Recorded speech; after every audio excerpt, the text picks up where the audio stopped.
Hey there!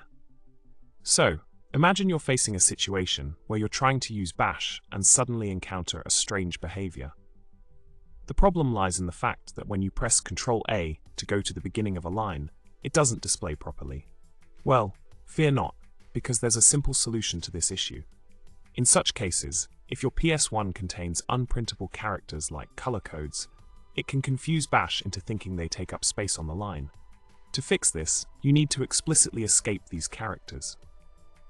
By doing this, you'll ensure that bash recognizes the correct layout of your command line and displays it accurately. It's all about maintaining that clean and organized look in your terminal.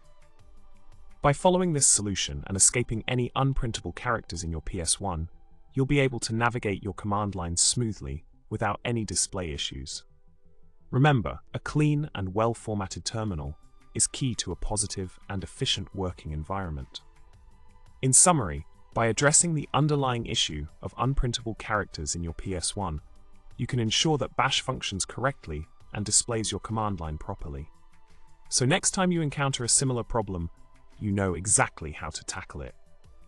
Thanks for watching, and don't forget to subscribe, like, and leave a comment below with your thoughts. Keep those terminal commands tidy and happy coding.